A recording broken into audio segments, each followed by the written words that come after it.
Good morning. This last Sunday I wound up concluding the sermon series, Homecoming, where we had been looking at the story of the prodigal son for 4 weeks. And I have found myself continuing to think so much about that really important story that just changes everything.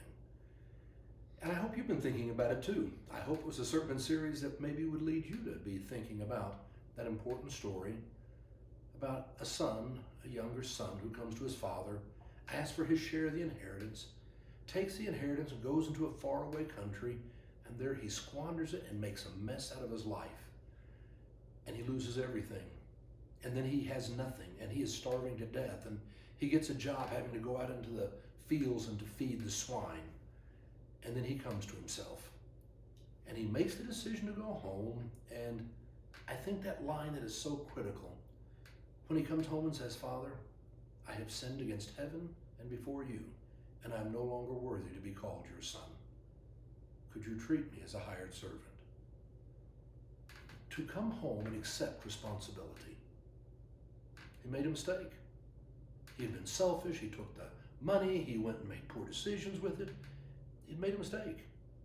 And he comes home and doesn't blame anyone. He simply accepts responsibility. And what I find is that's something we struggle with in our society today.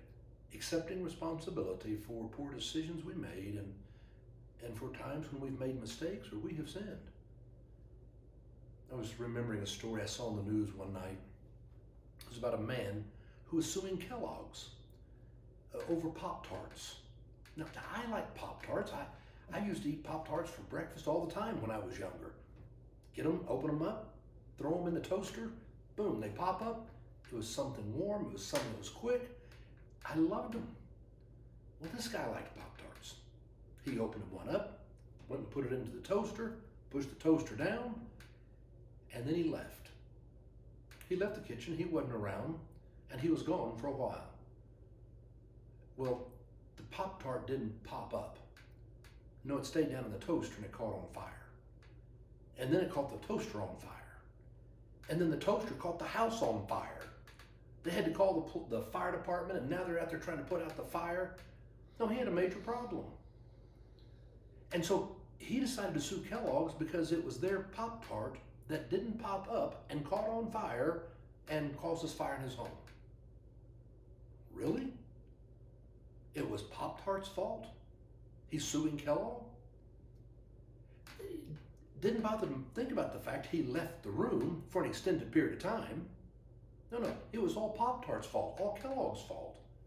That's tend to be how we sort of act.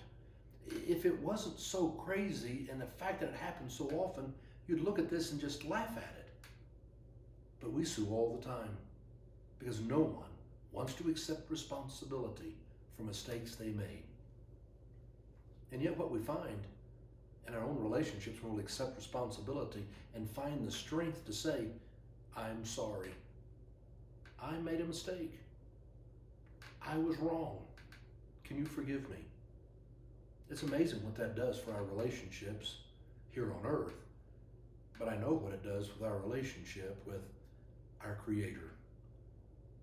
When the son went home and he accepts responsibilities, "I have sinned before heaven and before you," what he discovers is there's an incredible welcome and grace to bring him home.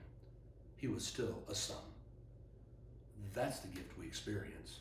When you and I choose to accept responsibility and come home, we discover the joy that comes in being forgiven and how we are invited to the party.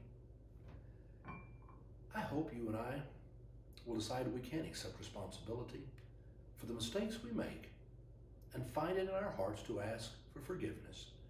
Because when we do, we're going to discover there is joy coming back to the party. Have a great weekend.